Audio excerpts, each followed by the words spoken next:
ስለሌሎች ሰዎች ከመኖራችን ብዛት የራሳችንን ነገር ሁላ እስከማጣት ልንደርስ እንችላለን። ሰዎች ሲደሰቱ እንደሰታለን፣ ሰዎች ሲከፉ እንከፋለን። በእነሱ ተጽዕኖ ስር እናድራለን። የኔ የምንለውን ስሜት የምናስተናግድበት ሁኔታ አይኖርም ማለት ነው። የኔ የምንለውን ከለር፣ የኔ የምንለውን ነገር በፍጹም አናዳምጥም። የዩቲዩብ አናሊቲክስ እያሳየኝ ከሆነ አብዛኞቻችሁ እያያችሁ ያላችሁት ሰብስክራይብ ሳታደርጉ ነው። ስለዚህ እባካችሁ ሰብስክራይብ አድርጉ። በጣም ትልቅ ነገር ነው ለኔ፣ ለእናንተ ግን በጣም ቀላል ነገር ነው። ብዙ የምንመካከራቸው ነገሮች ይኖራሉ እና ሰብስክራይብ አድርጉ፣ ደወል ምልክቷንም ተጫኑ። ሁል ጊዜ አዳዲስ ቪዲዮዎች ይደርሷችኋል። መልካም ጊዜ ይሆንላችሁ። ነጮች እንዲህ አይነት ባህሪ የሚንጸባረቅበትን ሰው የስማን ይሉታል። ምንም አይነት የራሱ ፕላን ይኑረው፣ የቀን ውሎ ይኑረው፣ መርሃ ግብር ይኑረው፣ ምንም ነገር ይኑረው፣ የሆነ ነገር ካላችሁት ከእናንተ ጋር የሚጓዝ ከእናንተ ጋር የሚሄድ የሆነ ነገር ሲሆን እሺ፣ የሚጠቅመውንም ነገር እሺ፣ የሚጎዳውን ነገር እሺ፣ እንዲሁን እሺ። ምንም አይነት የቅሬታ መንፈስ ቢሰማው ወይም ደግሞ አይሆንም ለማለት ቢፈልግ የማይችል ሰው አይነትን ሰው የስማን ይሉታል። ስለዚህ ዛሬ ይሄንን ባህሪ ማንጸባረቅ ምን አይነት ጉዳቶች እንዳሉት በሚገባ የምንመለከትበት ቪዲዮ ይሆናል። እስከ መጨረሻው ተመልከቱት። በተለይ በታዳጊነት የህይወት ክልል ያላችሁ፣ በወጣትነት የህይወት ክልል ያላችሁ በደንብ ይጠቅማችኋል ብዬ አስባለሁኝ። ገነት እባላለሁ። በሙያዬ ሶሻል ሳይኮሎጂስት ነኝ። እስከ መጨረሻው ድረስ ተከታተሉት ይህንን ቪዲዮ። እንኳን ወደ የግምጅ ሚዲያ በሰላም መጣችሁ። ሰብስክራይብ በማድረግ ለሌሎችን በማጋራት ይሄ ሀሳብ ይደርስ ዘንድ አስተዋጽኦ አድርጉ። መልካም ጊዜ ይሆንላችሁ። ዛሬ ሞር ስለ አሰርቲቭነስ ወይም ደግሞ የምንፈልገውን ነገር በማንጸባረቅ የማንፈልገውን ነገር ደግሞ አይሆንም ወይም ኖ ማለት መቻል ምን ያህል ጥቅም እንዳለው በጥቂቱ ለመናገር እሞክራለሁ። ምክንያቱም ከጠቅላላው ፕላናችን ጋራ ህይወታችንን ከሚመሩልን መርሆቻችን ጋራ አንዳንድ የሚቀርቡ ነገሮች የሚጋጩ ሊሆኑ ይችላሉ። ስለዚህ የሚስማማንን ነገር ተቀብለን የማይስማማንን ደግሞ በአክብሮት አይሆንም የምንልበት ክብር በሞላበት መልኩ አይ የምንልበትን ነገር ነው የምንመለከተው ማለት ነው። እነዚህ ነገሮች ጤናማ የሆነ መስመርን ማስመር እንድንችል ዘንድ ይህ አሰርቲቭ የሚባለው ጽንሰ ሀሳብ ይጠቅመናል። ለምን? በተለያየ ሁኔታና በተለያየ አግባብ ሰዎች የየራሳቸው ፍላጎት፣ የየራሳቸው የሆነ አመለካከት፣ የየራሳቸው የሆነ እቅድ ይኖራቸዋል። ስለዚህ ሰው እንደ ራሱ ነው መመራት ያለበት እንጂ እንደ ሌሎች ሁኔታ እንደ ሌሎች አካሄድ አይደለም አይደለ? ኢቭን በቀን ውሏችን ራሱ ሁኔታችን ይለያያል። የተለያየ ግዴታ፣ የተለያየ ስራ፣ የተለያየ ሁኔታ ውስጥ ነው የምንውለው። ስለዚህ ለዛ በተስተካከለ ሁኔታና በተስተካከለ መርህ ይሆናል ራሳችንን ህይወታችንን መምራት ያለብን። አለበለዚያ ግን በሌሎች ሰዎች የምንመራ በሌሎች ሰዎች ተጽዕኖ ስር የምናድር ከሆነ ጉዳቱ በጣም ከባድ ነው የሚሆነው። ለምን? የጊዜ ማጣት ሁኔታ ይመጣል፣ የገንዘብ ሁኔታ መባከን ይመጣል፣ የጉልበት መባከን ይመጣል፣ ብዙ አይነት ነገሮችን ዌስት ማድረግ ይመጣል። ስለዚህ ቆም ብለን ማሰብ ይኖርብናል። እንዳልኩት በተለይ በታዳጊና በወጣትነት እድሜ ክልል ያለን ሰዎች ከሆንን ይሄ ነገር በጣም ይጠቅመናል። ለምን?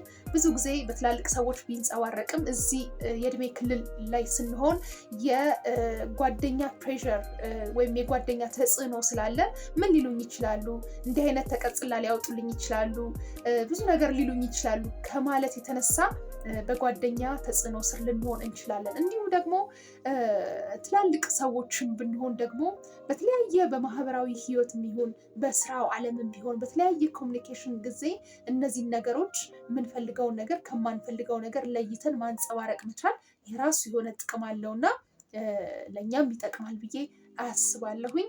መልካም ቆይታ ይሆንላችሁ። ስለዚህ እራሳችንን ስንፈትሽ ምን አይነት ሰዎች ነን? አሰርቲቭ ነን ወይ? የምንፈልገውን ከማንፈልገው ለይተን ለምንፈልገው ነገር ኦኬ፣ ለማንፈልገው ደግሞ አይሆንም ኖ ማለት የምንችል ሰዎች ነን ወይ ብለን ስንመለከት የመጀመሪያው ነገር መስመር ማስመር እንችላለን ወይ? ለምሳሌ ሰዎች የሆነ ጥያቄ በሚያቀርቡልን ሰዓት እነዛን ሰዎች ለማስደሰት ብዙ ነገራችንን አጥፈን ብዙ መሆን የነበረባቸውን ነገሮች ትተን ለነዛ ሰዎች ደስታ ስንል ብቻ የራሳችንን ነገር መስዋዕት አድርገን የነሱን ነገር እንፈጽማለን ወይንስ አክብሮት በተበላበት መልኩ እንደማንችል ነግረናቸው ወደ ራሳችን ጉዳይ ወደ ራሳችን ስራ እንመለሳለን? ይሄ የመጀመሪያው ጥያቄ ነው። ስለዚህ ይህንን መመለስ ይኖርብናል። ብዙ ጊዜ እንዲህ አይነት ነገር ሲያጋጥመን እንዴት ነው ይህ ማለት ሁል ጊዜ ኖ እያልን መልካም ለሆነውም ነገር ጥሩም ለሆነው ለእኛም መልካም ወደሆነው ሁኔታ መልካም የሆነ ነገር ሊያመጣልን የሚችለውንም ነገር ኖ ማለት ሳይሆን ወይም ደግሞ ነገሮችን ሳያቻችሉ ለመሄድ ጥረት ማድረግ ሳይሆን እያልኩት ያለሁት የእኛን ጊዜ፣ የእኛን ጉልበት፣ የእኛን ገንዘብ ብዙ ነገራችንን ባላስፈላጊ መንገድ እና ባላስፈላጊ ወቅት ባላስፈላጊ ሁኔታ ከመጠቀም ይልቅ ለሚያስፈልገን ለእኛ ለሆነ ለጎላችን ለሚጠቅመን ለህይወታችን ለሚጠቅመን ነገር እናውለው ዘንድ የሚጠቅመን ነገር ከማይጠቅመን ነገር የሚጠቅመንን ፕሮግራም ከማይጠቅመን ፕሮግራም እንድንለይና እንድናውቅ መስመራችንን አስተካክለን እንድንጓዝ ይጠቅመናል ማለት ነው። ስለዚህ መጀመሪያ መስመር አለን ወይ? ይሄን ነገር መጀመሪያ ፍተሻ የምናደርገው እዚህ ላይ ነው። የምንፈልገውን ነገር ከማንፈልገው ለይተን ጊዜያችንን፣ ገንዘባችንን፣ ጉልበታችንን ምን ላይ ነው መዋል ያለብን የምንለውን ነገር የሚለውን ነገር እናውቀዋለን ወይ? ይሄ የመጀመሪያው ጥያቄ ነው። ወይንስ ሌሎች ሰዎችን ለማስደሰት ስንል ቅድሚያ እንሰጣለን ከራሳችን በላይ? አንደኛው ጥያቄ እሱ ነው። ሁለተኛ በማህበራዊ ህይወትም ሊሆን ይችላል፣ በጓደኝነት ህይወትም ሊሆን ይችላል፣ በስራም ሁኔታ ሊሆን ይችላል። የሚያስፈልገን የተሰጠን ኃላፊነት አለ፣ መወጣት የሚገባን ኃላፊነት አይደለ?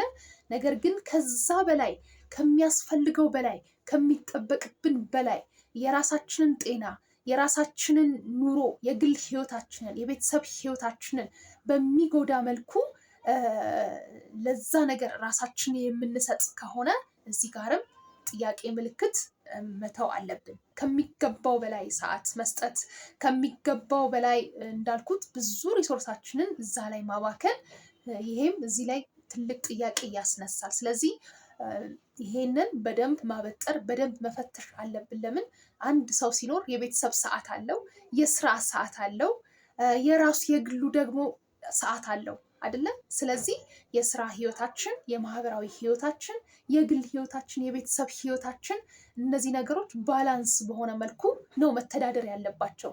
አለበለዚያ ግን የምናጋድል ከሆነ እኛን በሚጎዳ መልኩ ቤተሰቦቻችንን፣ የግል ህይወታችንን በሚጎዳ መልኩ ከሚያስፈልገው በላይ ኤክሰስ በሆነ ሁኔታ ለዛ ሰው ይጠቅመዋል ብለን ለምናስበው ሰው የምንኖር ከሆነ በጣም አስቸጋሪ ነው ማለት ነው። ስለዚህ እዚህ ጋርም ፍተሻ ያስፈልገናል። ለምን የስራም ህይወት የራሱ ኃላፊነት አለበት በሚገባው ልክ፣ የቤተሰብ ኃላፊነት እንደዛው በሚገባው ልክ መስጠት አለብን።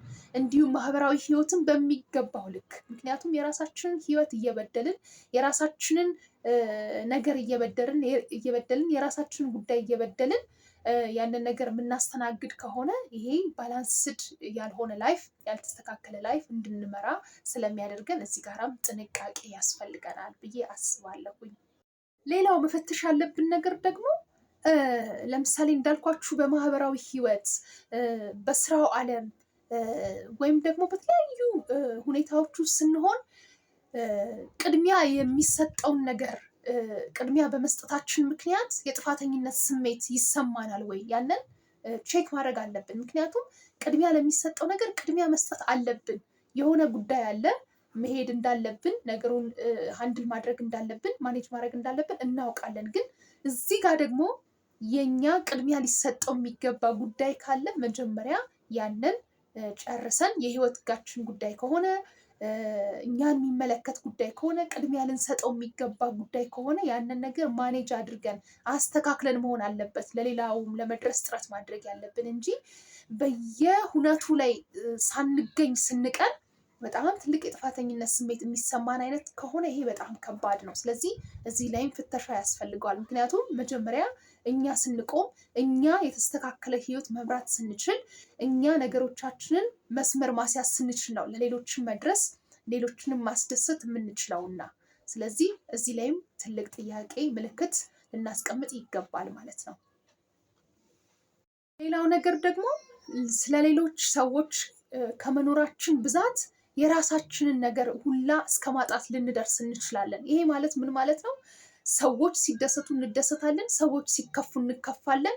በእነሱ ተጽዕኖ ስር እናድራለን። የኔ የምንለውን ስሜት የምናስተናግድበት ሁኔታ አይኖርም ማለት ነው። የኔ የምንለውን ከለር፣ የኔ የምንለውን ነገር በፍጹም አናዳምጥም ውስጣችንን።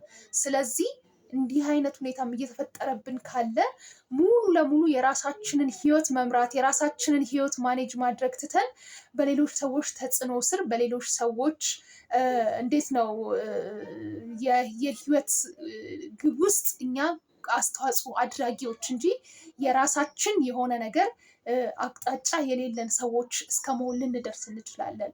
ስለዚህ ኮንትሪቢዩት ማድረግ፣ በሌሎች ሰዎች መልካም ነገርን ማድረግ፣ ሰናይ ነገርን ማድረግ፣ ለሌሎች ሰዎች ውለታ መዋልን መልካም ነገር ነው። ጥሩ ነገር ማድረግን መልካም ነገር ነው። ነገር ግን የኛን ህይወት፣ የኛን አኗኗር፣ የኛን ሁኔታ በማያዛባ መልኩ መሆን ይኖርበታል ማለት ነው። ስለዚህ እነዚህን ነገሮቻችንን ብንፈትሽ መልካም ነው ብዬ አስባለሁኝ። እየተከታተላችሁ ያላችሁት የግምጅ ሚዲያን ነው። ሰብስክራይብ አድርጉ፣ አጋሩ። ብዙ ስነልቦናዊና ማህበራዊ ጉዳዮች ይኖሩናል። በደንብ እንወያያለን፣ መፍትሄም እንፈልጋለን፣ እናፈላልጋለን፣ እንማማራለንም። ገነት እባላለሁኝ። በሙያዬ ሶሻል ሳይኮሎጂስት ነኝ። ግቡ፣ ሰብስክራይብ አድርጉ፣ ቤተሰብ ሁኑ። መልካም ጊዜ ይሁንላችሁ።